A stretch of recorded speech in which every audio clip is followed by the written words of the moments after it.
सर्व संतांनी वर्णन केलेलं आहे नाही का. आणि संतांचे 3 प्रकार आहे. एक देवमान्य संत, एक जगमान्य संत आणि एक संत मान्य संत. असे संतांचे 3 प्रकार आहेत. एक देवमान्य संत आहे, मनसी विभीषण शहाणा. एक जगमान्य संत आहे, बाबाकडे गेल्यानंतर वरलीचे आकडे मिळतात. हे कोणते संत आहेत? हे जगमान्य संत आहेत. हो. आणि एक संत मान्य संत आहे, ते वारकरी संप्रदायामध्ये तुम्हाला पाहायला मिळते, आनंद आखाड्यात पाहायला मिळते नाही का. आणि मग ज्ञानोबरायाचा जर विचार केला तर आमचा महाराष्ट्र इंद्रायणी मातेच्या कुशीमध्ये 2 रत्न जन्माला आले.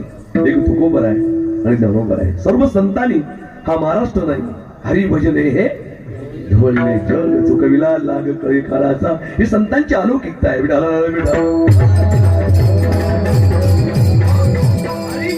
प्रत्येक धर्मामध्ये एक प्रेषित एक मार्ग, पण आम्हाला संतांनी जसा अधिकारी आला नाही का, अधिकार तैसा दाबियाला मार्ग चालत आहे मग कळोय. जसा अधिकारी आला तसा मार्ग दाखवला. ज्ञानोबरायाची फार गोड ओवी आहे, जास्त विनोद सांगणार नाही मी तुम्हाला.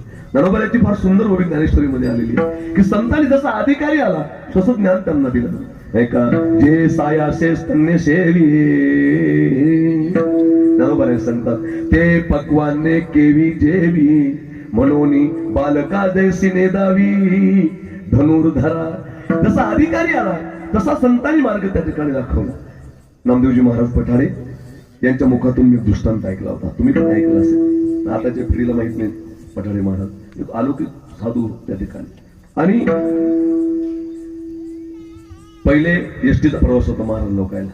आता लय भाग्यवान आहे तुम्ही सगळे नाही का. आम्ही त्या काळामध्ये असं म्हणजे एसटीनं फिरायचं, कुठेतरी उतरायचं, पैसे बी लोक काही देत नव्हते, पण आनंद होता बाबा. आता पैसे लय भेटू राहिले पण लोक येड्यावर करू,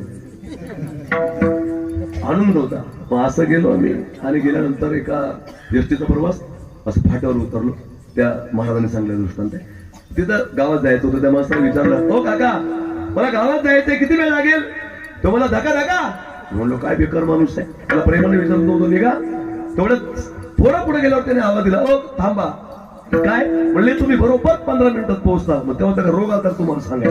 तो म्हणला मी अगोदर तुमची चाल पाहिली, तुम्ही चालता किती स्पीड ना, तुमची स्पीड पाहून सांगितलं तुम्ही किती वेळेत जाल. तसं संतांनी या जगाचा मोसम पाहिला, त्याला काय लागतं तेच दिलं. विठा